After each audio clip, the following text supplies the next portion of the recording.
Level 50.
May I have the room?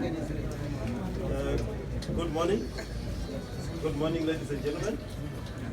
Please, those who have their phones, can they be on silence so that we do not disturb the proceedings and the sensitive equipment that the journalists have. So I'll give you just a few seconds to just deal with your housekeeping issues. Thank you. Thank you all for coming at such short notice. I'm Jacob Mafume, the spokesperson of the MDC. I will not take much of your time. I'll ask the Vice President to introduce the President, who is going to guide us through the proceedings.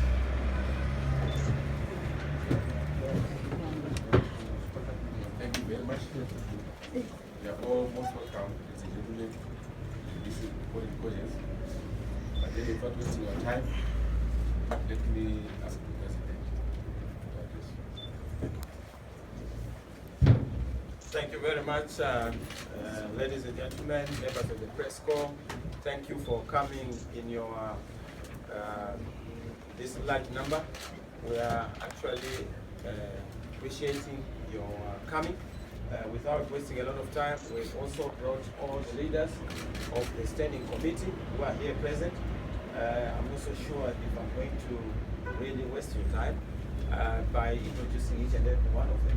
It might not be necessary, but just to acknowledge the leaders who are here present, who have come, and also members of the National Executive who are also in our midst. We acknowledge you. We are not going to waste a lot of your time, but just to give a context to this very important meeting. This meeting and press briefing is to enable it to have a context of our take and perspectives we have on the political developments in the country. You are aware that certain statements have been made by some senior people within government, especially within the army and within the police, which statements we take seriously because they've a bearing on the stability of the country. They have a bearing on the integrity of those institutions. So we want to give you our perspective, because yesterday we met as a leadership, deliberated on these issues for almost 6 hours. Of course, after the meeting we resolved that we're going to brief the nation on where we are, because we've seen it before. You know what used to happen with ZAP, what used to happen with Stole, what used to happen with the Maningi, you know, and we just want to put things into context, because we're very clear of the trajectory that our colleagues from across the river would want to do. But we are ready for them. We are prepared for the West, because we knew it from the beginning that they would be offended by our defeating of them in an election, and they would not take it lightly. And we are beginning to see their reaction. And to walk us through, we are going to have Mr. Biti, the chairman. I understand Mr. Biti has to rush to court to be able to deal with this trial. The Secretary General of the party, Secretary General Douglas Munzora, is going to walk us through and read out the statement that captures the thinking of the party in terms of our take on the situation that is obtaining in the country. After that, I'll also come back just to be able to understand if you have any questions that need clarification so that we clarify. But just to tell you that we are very motivated, encouraged by the kind of support we are getting from across the whole country. The people are with us, God is in it, and we are happy that victory is certain. No matter how you see the hardships, what you may see almost appearing as insurmountable, victory is knocking on the door, and we are ready for it, and we are going to provide leadership for the people of Zimbabwe to cross to Canaan, which is almost soon to come. Over to you, Secretary General.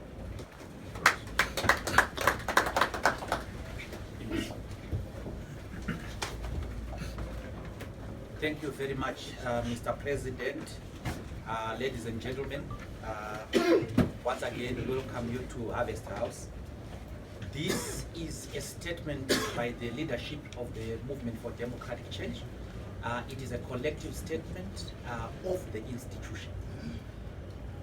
The Movement for Democratic Change has been following the political, social, and economic developments in the country. Among other ills that it has noted is the suffering of the people of Zimbabwe. Our people continue to live in poverty and misery. There's shortage of drugs in the hospitals and other institutions. But that medicine that is found is being sold in the United States dollars that our people cannot afford.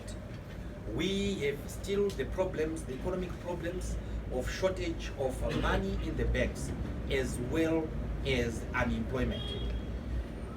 Further, we have noted the events at the Commission of Inquiry led by former President of South Africa, Kgalema Motlanthe. And this is an inquiry into the notorious murder of innocent and unarmed civilians on the 1st of August, 2018. Given the clear constitutional provisions governing the deployment of armed forces, this commission of inquiry is largely unnecessary.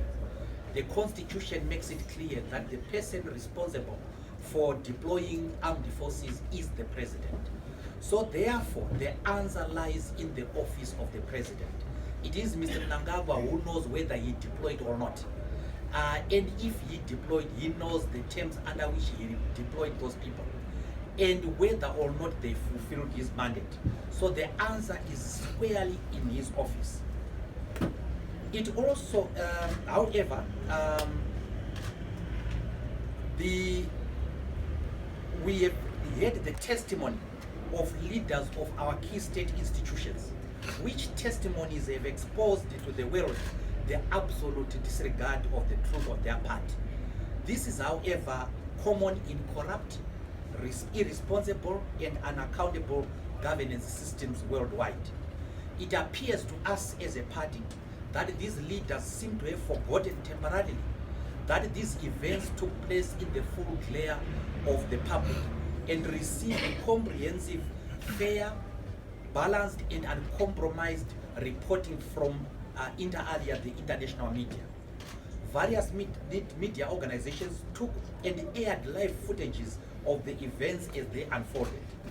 The brazen testimonies and the brazen lies by these officials therefore vindicate the MDC's position that we are in a dangerous situation of serious state capture.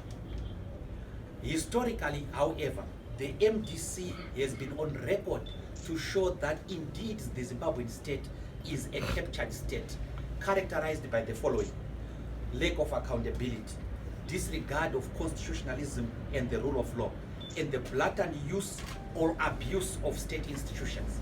There is absolutely no transparency and total disregard of the people's rights. As a democratic party, a democratic movement, we owe to the Zimbabwean public, the region, and the international community in a duty to set the record straight. Because what is happening at the Commission of Inquiry is simple play acting. And unfortunately, this is play acting by a few people whom I will name the categories: state officials, ZANU-PF apparatchiks, the operatives within ZANU-PF, and some people who simply have a bone to chew against the MDC. So we have biased individuals giving testimony, so-called testimony, before the Commission of Inquiry. And what we have noticed is that the Commission of Inquiry is not even regarding rules of evidence in these hearings. For example, hearsay evidence, the evidence of what somebody else heard from somebody else, is inadmissible. But the Commission of Inquiry is taking that evidence, all of it. They are taking all of it. Now, the MDC was formed pursuant to certain principles. And in this report, we want to explain to the people of Zimbabwe why the MDC did not take part in the Commission of Inquiry. We will explore the history of state-sponsored violence in our country. We will also explore the founding values and existential values of the MDC. And we will state to you the events, the objective narrative of the events of the 1st of August. We will explain to you, because we owe the public the duty of the obligation to act in good faith. We will explain to you the situation of the so-called vanguard. We will explain to the society the rights of the Zimbabwean people and our inability to sell out those rights as enshrined in the Constitution, and in particular Article 59, Section 59 of the Constitution. Now, why did the MDC not appear before the Commission of Inquiry?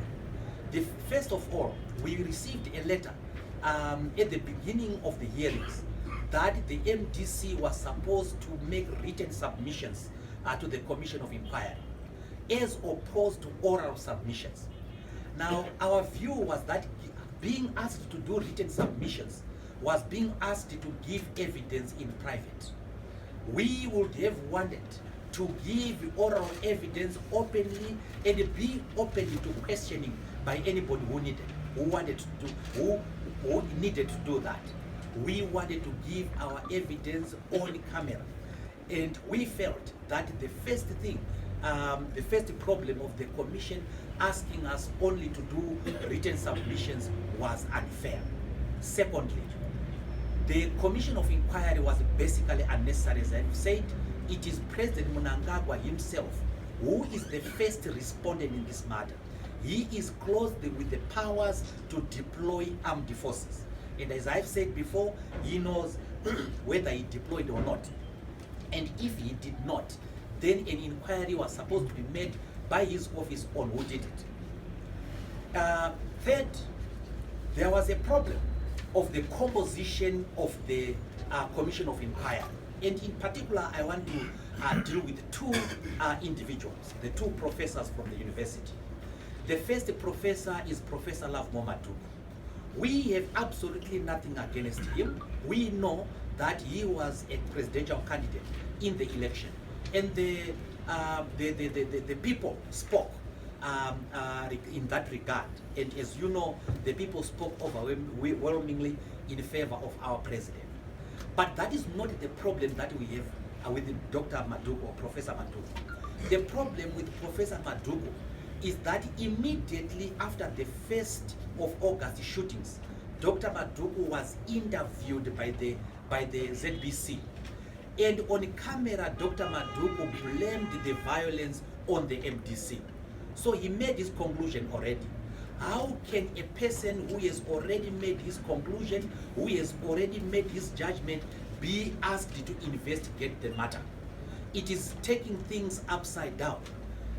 What starts first are investigations, and a hearing, and a judgment.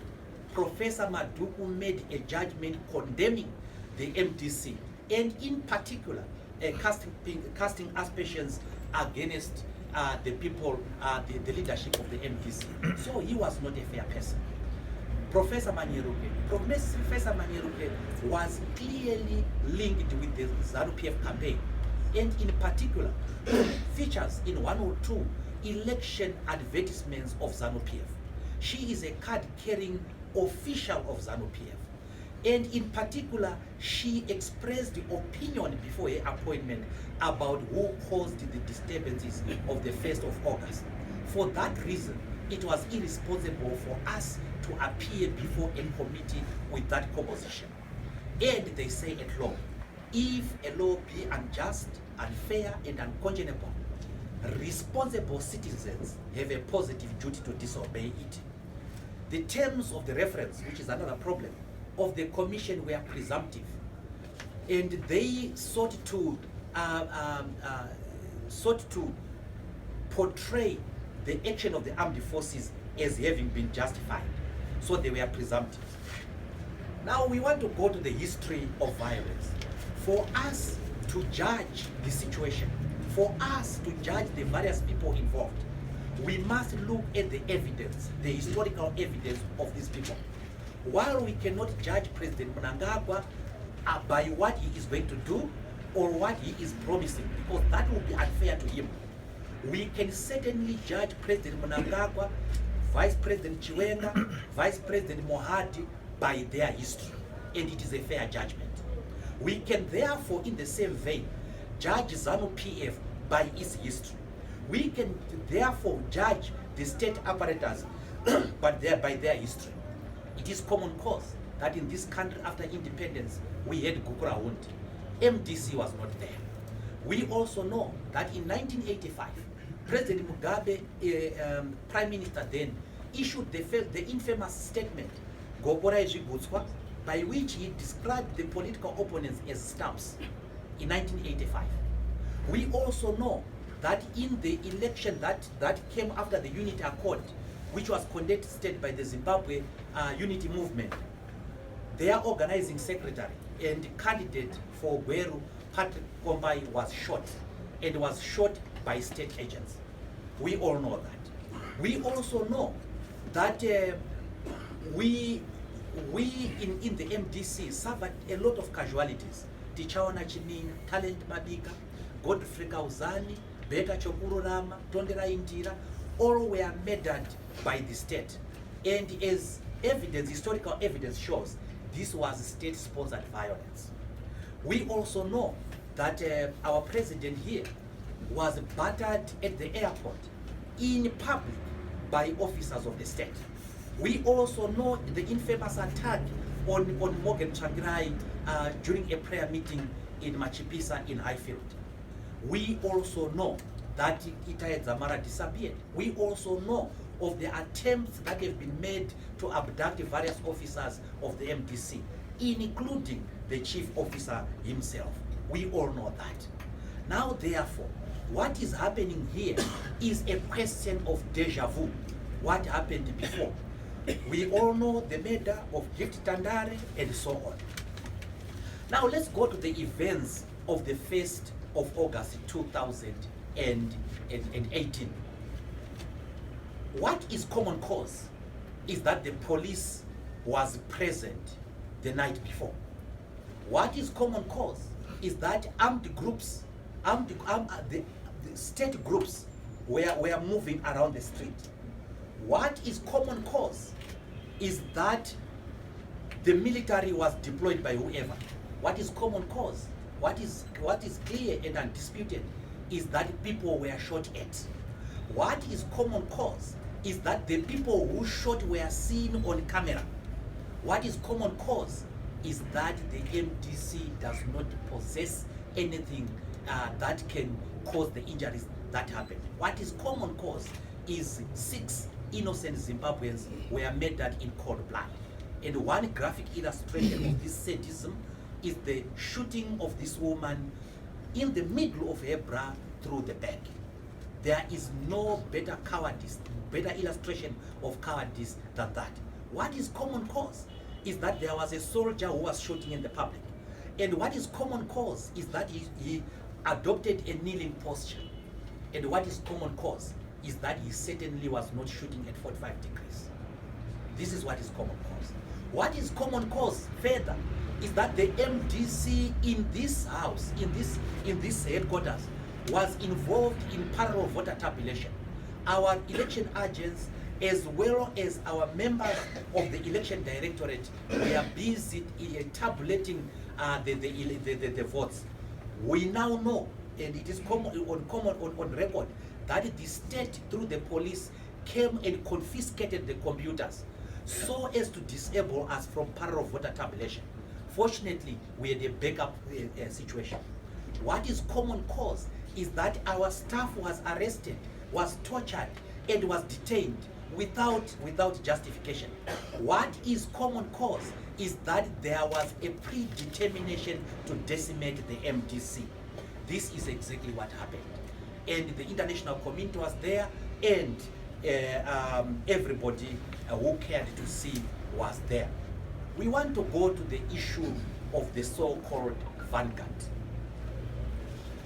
We want to draw your attention to the statements that we issued before the elections. In fact, the statements that were issued as far back as March 2018, disbanding the group called the Vanguard. And what is clear is that that group was disbanded, and what is clear is that it took no part on the events of 2018, 1st of August. We want to assure the people of Zimbabwe that we are law-abiding, and the principal aim of the MDC is to take over governmental power through peaceful, democratic, and constitutional means. We have always wanted to take power through elections. We have the numbers, we have the energy, we have everything to adopt other methods, including armed insurrection. It is a path that we did not take. MDC is not a party that wants to take power through arms. We have always emphasized on the need for free and fair elections throughout our history. Our founding values are that the MDC is a pro-poor party, and it's people-centered, and it is social democratic, non-racial and non-sexist. Our main values are democracy, freedom, fairness, justice, equality, and solidarity. Every time we go to elections, we promise the people of Zimbabwe what we want to do. We also have a constitution for the party to govern our internal processes.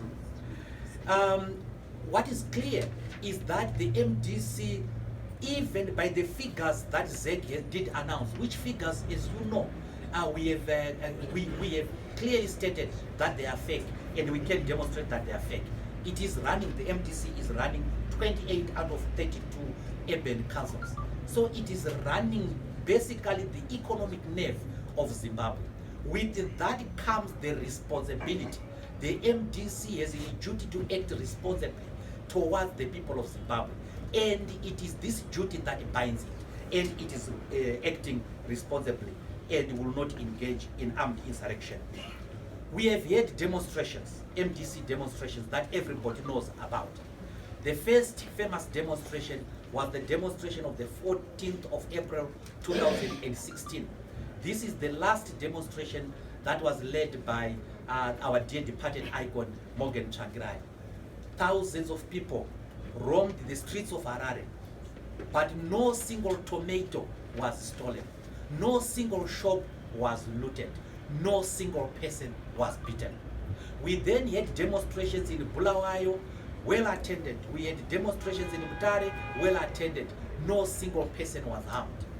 We had demonstrations in 2018 to push for electoral reforms in our country. In Harare, we had the highest turnout since independence in most of these demonstrations. Again, these demonstrations were peaceful.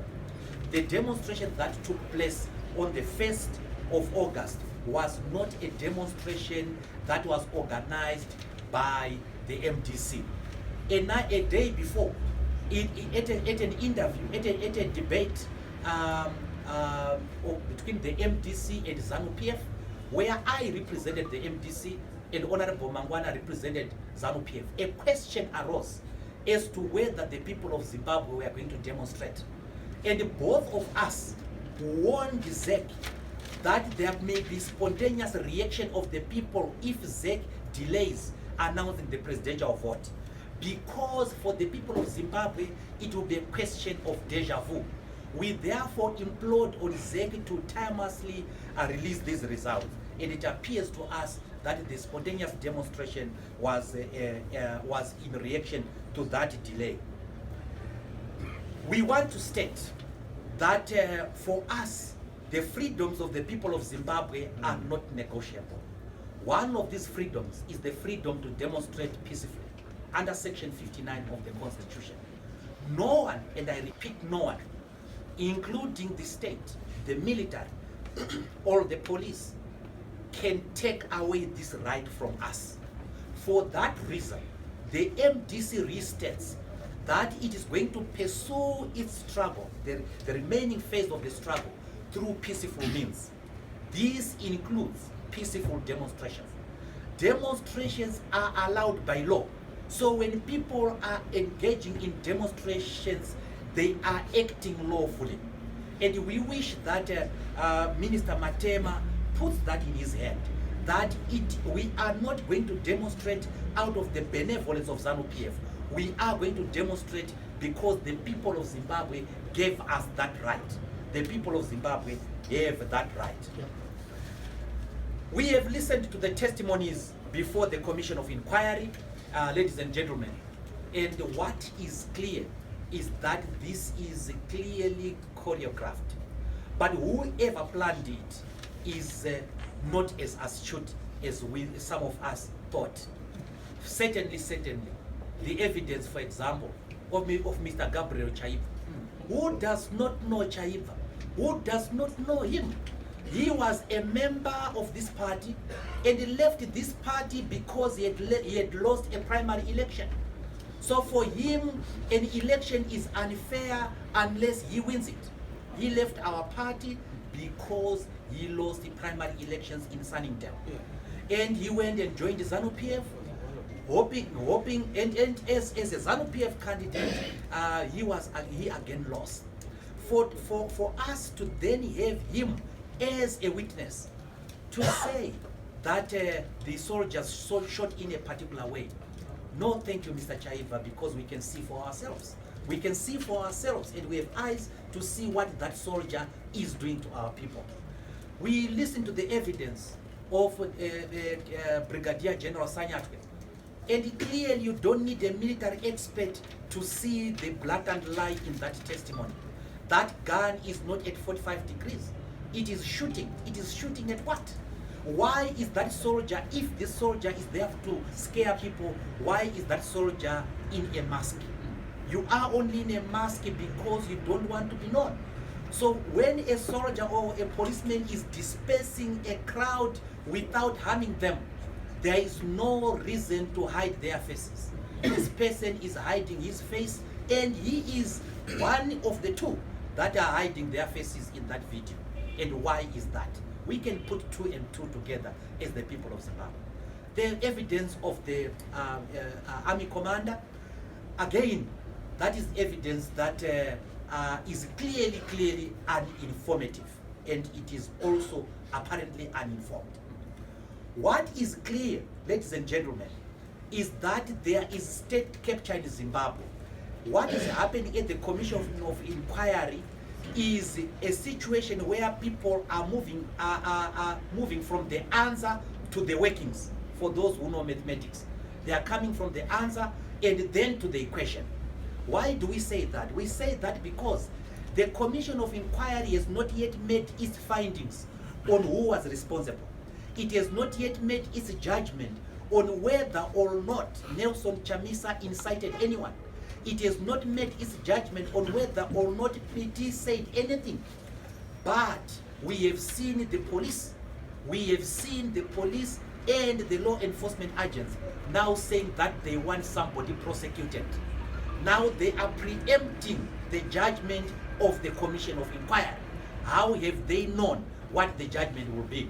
For that reason, our president, Advocate Chamisa, refused to be an actor in a play he doesn't know.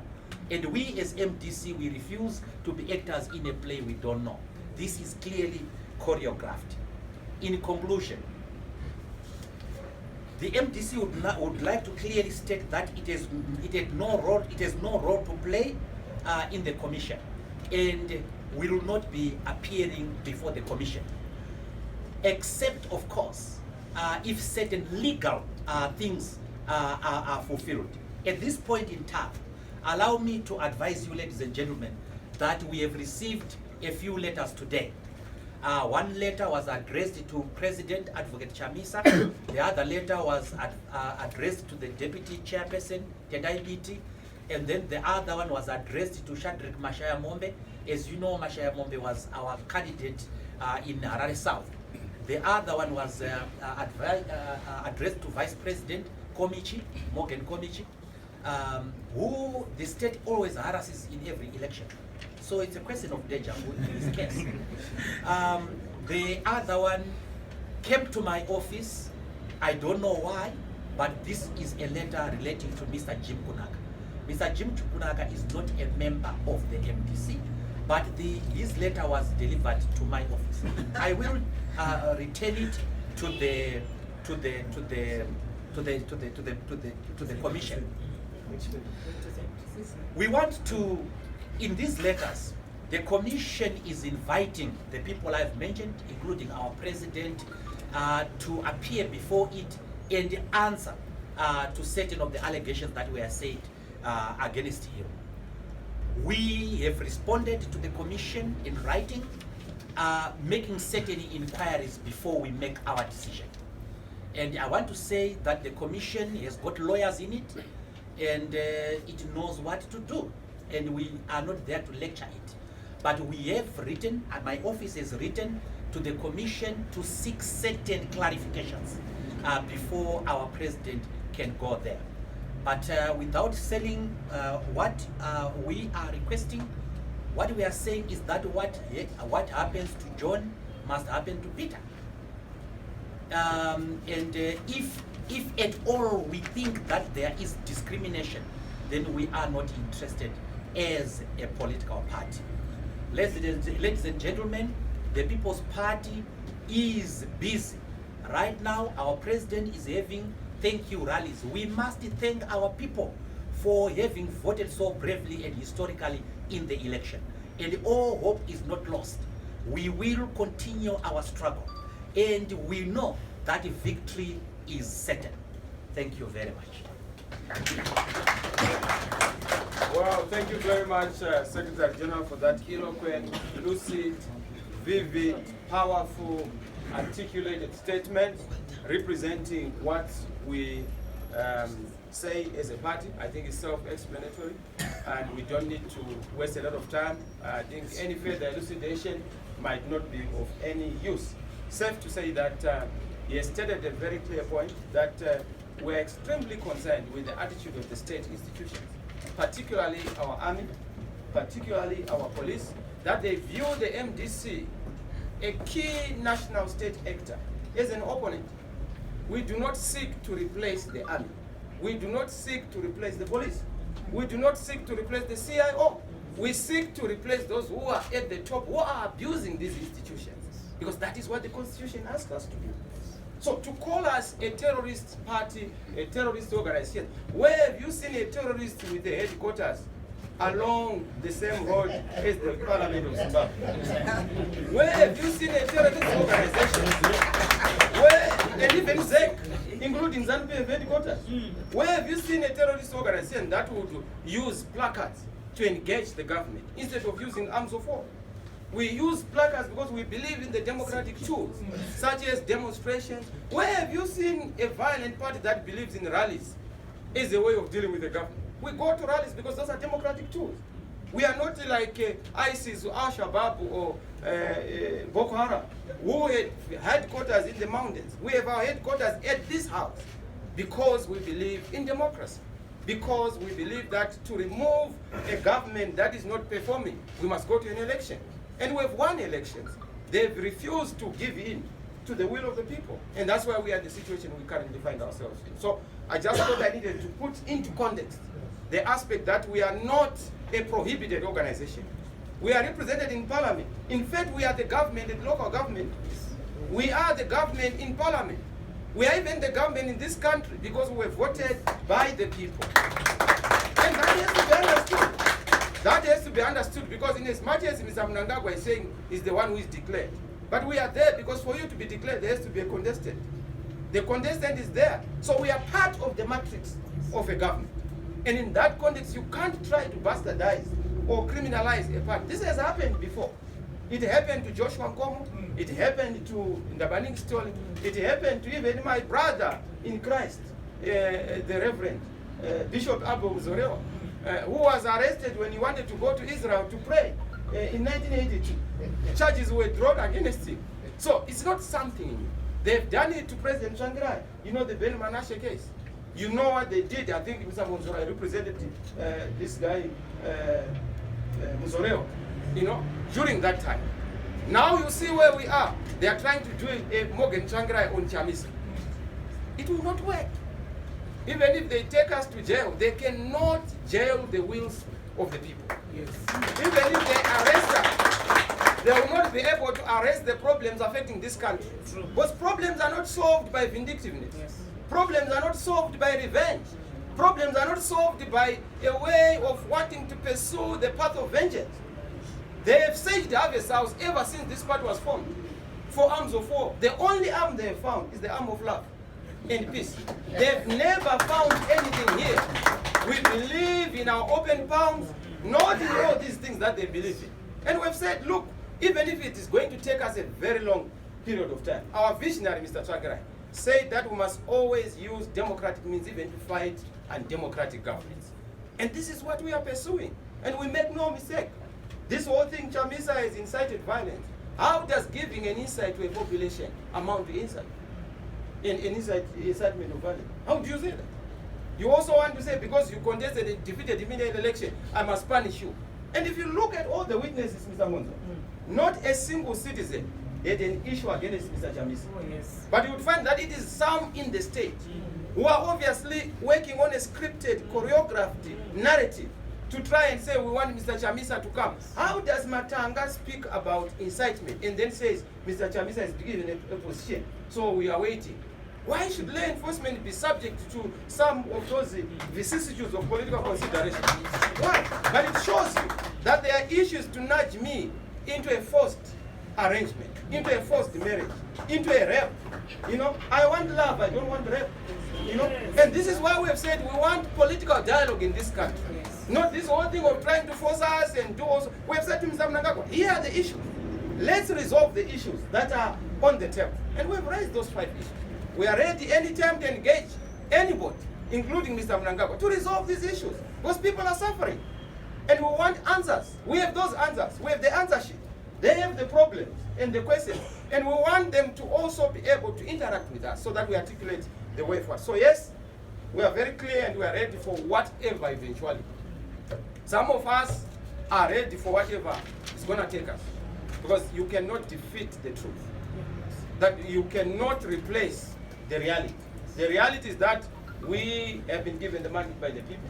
That's why you see our rallies across the whole country. They show one thing, that we are a people's party. And we shall remain so. We shall not betray the people. No amount of skullduggery, machinations, chicanery, or hallucinations are going to move us from the position that we've taken. So thank you very much, Secretary General. You provoked me to say something I didn't want to say. I must give you credit for that provocation, because it's a positive provocation. Thank you very much. So yes, any questions? We thought that we needed to give you our briefing on these things. I'm told, you said there's a letter that has come. I said, Secretary General, read it. I'm too charged to read that letter, so please read it and interpret it to me. So he read it to me. It's very clear that they are saying, Mr. Chamisa, your name has been mentioned, so I want to hear from you about your role that you played on the 1st of August. Can you imagine? I actually didn't know about the 1st of August event. I only heard about it from some other person who actually called me, and I will mention at the appropriate time. That's what I first knew about it. MDC does not organize those tiny little ad hoc demonstration. We are not an ad hoc party. We are not a red organization. We are an elephant organization. When you organize things, we organize elephant things. Elephant demonstration. Not these funny things that you say and we know what they did. Because under a drunken stupor, they start saying things, those people. Some person was saying to Mr. Komish, yeah, we're in charge of what happened on the 1st of August. We hijacked it. Huh? And you are in government. You want to tell us that you are clever than all of us. People saw what happened. Now, what they don't know is that we have a footage of whatever happened in the city. And we want that footage to be honored and respected. Thank you very much. Any questions? Yes. My name is Tolis. Tolis. Just maybe to get a clarity from what President said in his last line. He said that you have set some conditions. And in his last line, he makes an innuendo to say if Chamisa is to appear before the commission, what happens to John ought also to happen to the other. Wow. Are you suggesting that probably you set a condition, say all those that have been named in the commission of inquiry, like the vice president, the president? We are very clear. Those names that have been mentioned, whether by mistake, by malice, or by anything, in as much as we doubt and question the credibility of the commission, we still feel that if they are to be fair, what is good for the goose must be good for the gander. And they must be able to invite Mr. Mnangagwa, they must be able to invite Mr. Chiwenga, they must be able to invite Mr. Kembo Mahadi, they must be able, and that's why we have said there's folly in that kind of a commission. Because you can't invite Mnangagwa so that you report to him. Mnangagwa can't investigate himself. He has been implicated. Because if he has been asked to say he was written a letter but there was no instruction that came from him to say that let there be deployment or whatever, then he must actually come and explain that position. Because that is the most crucial matter. That is the nerve and the crux of the matter, as we say at law. And that is the matter that has to be questioned and interrogated. So yes, we would want to see also if Mnangagwa is going to go. If he's not going to go, then why should I go alone? We want everyone to go because I have nothing. I've clean hands. I've not done anything. In fact, you know, every statement I've said is all on record. All the rallies, and the beauty of it, during the campaign time, all the 87 rallies I had and my movements were all under camera because we were doing a film which was called The Walk of Giants. So it's going to come and it records everything, including when I went into the toilet, when I left the toilet, when I went into a church, when I left the church, when I called a friend. So I don't know how they are going to survive this one. By God's providence, I have been protected and covered. So I don't know how they're going to do it, but we have evidence to show what I did. And what I did, instead of being thanked for really trying to manage peace in this country, you are being attacked. For your magnanimity, for your generosity, for your pursuit of peace. I have never seen this. I'm actually shocked. The one who is kissing you are biting.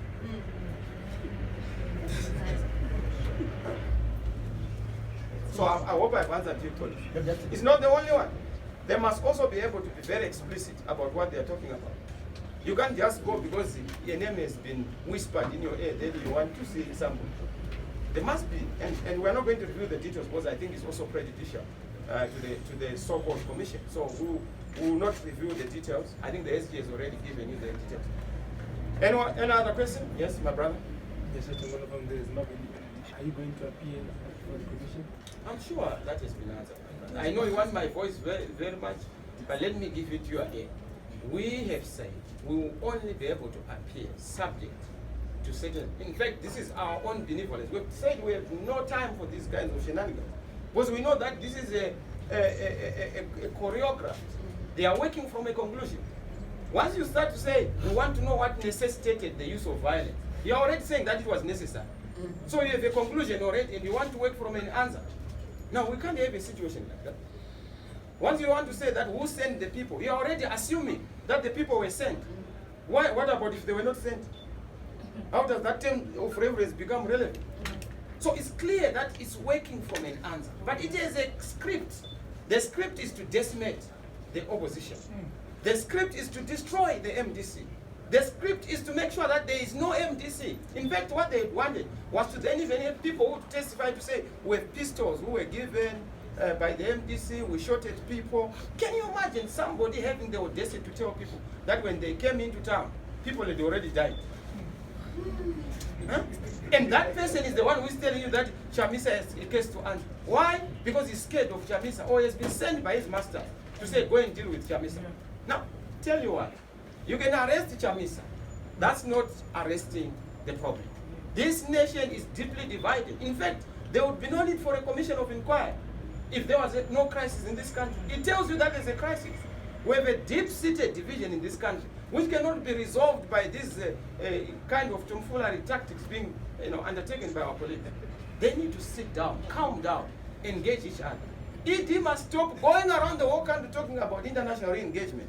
What international re-engagement are you talking about if you cannot re-engage nationally? You can't even talk to your brother Chamisa, who wants to give you ideas and wisdom by osmosis. You don't want to respect him. You don't want to respect him and just say, let's come together and resolve the issues affecting the people. What is that? Yes, my brother. Yeah, in reference to arrest, which you mentioned, during his testimony, Commissioner Kodu Matanga mentioned that you will be arrested anytime. What's your response to that? My brother, I'm already under arrest. By being an alternative in this country, it's called a crime or it's criminal. Yes. So the fact that I have just stood up to lead people, my offense is not that I've done anything wrong. It's just because I challenged somebody. And I'm insisting that the truth has to be said. And they are not happy with that because they want to thrive in conditions and circumstances of darkness. But I'm not moved. Let them do what they want. There is always going to be the day for the man who is committed to change in this country. In fact, ED is very lucky that he is a patriot and a Democrat across the aisle. He must consider himself very lucky. We've taken our time to pursue democracy and not violence. We've taken our time to pursue circumstances of engagement and not divisive and vindictive politics. And that must be honored. Why? Because we believe that our nation is far more important than any of us in our individual sectoral considerations. And that's what we have said. So I'm not moved by anything, my brother, that an arrest is nothing. Our forefather, our founding president, was arrested many times on false and spurious charges. Even Jesus Christ, my role model, was persecuted on many occasions for no apparent reason. Somebody just wakes up to say, Chamisa is incited. What have I done? Is it a crime? Is it inciting people to be a candidate in a presidential election? Is it inciting people for me to be an alternative in a country? Is that an incitement? It only happens in banana republics and rogue regimes. And I hope we are not in this situation for a long time. Thank you. Last. Mr. Chamisa, yeah, well done. 263, I like your stuff. Thank you so much. Thank you very much. You have some very refreshing perspective. Yeah. All right, fine. I was about to say, you have on a number of occasions dismissed this commission. But in your view, how was the nation supposed to deal with the August 1 shooting? What was supposed to be done from an opposition point of view? I think the Secretary General has said it. The first thing we have to restore in this country is integrity and the truth. There are people who have the audacity to come and lie under oath and then pretend as if everyone else is not seeing. And what they are seeing, they want everyone to believe what they are seeing. That's bizarre. So integrity is key. Why is it key? The first respondent, the second respondent, the last respondent in this matter is the head of state. But you can't tell me that there are people who are supposedly holding guns in a country and you don't do anything about it. It's normal business. MDC has a military wing, they are training people at Augustt, and it's normal. You have a terrorist organization in a country, you engage that terrorist organization in parliament. You go to an election with a terrorist organization. Is that normal? But it tells you one thing. Lies a very short way. Mr. Mnangagwa is the head of state. Whether declared, undeclared, elected or unelected, that's another thing. But he is there. He must be able to account for everything that happens in a country. A commission of inquiry is not necessary. We need a commission of inquiry for other things, like Itai Zama. Those are the commissions of inquiry we would want, and having Interpol to also come in. Not this one. This one is a straightforward matter. And the key question is, who instructed people to shoot at people? Who deployed the soldiers? Those are the key questions. In terms of those who demonstrated, the police were there when people were demonstrating. They must arrest whoever was there because they were with the people who were demonstrating. They must not even look at it. So and so incited. How do you incite a person? In fact, how would I incite people on the 31st when I was waiting for election elsewhere to hear the election, because I was really, and I was sure that they would declare the proper result, and I was ready to go to State House. So how does a person who is ready to go to State House find time to incite people and mobilize people to go and burn cars of a country that you want to run? Why would I do that? This is actually, you are talking about an election that has not been declared. And why would I even react? Because I don't know the election that will be announced. It was very stupid even for people who demonstrated. To demonstrate for the results to be released. It was stupid. Because they then opened themselves for attacks and for manipulation. I think whoever demonstrated, they are right. But I feel that it was not called for. And that's my view. I'm not insulting them, but I have a right. Just like any other. Because it was premature. It was strategic and open to be manipulated by the enemies of the people and the enemies of peace, the merchants of violence, the archbishops of violence. Thank you very much. May God bless you. Japa, you are not a journalist, man. Go and train at the journalistic school, then we can bring you here.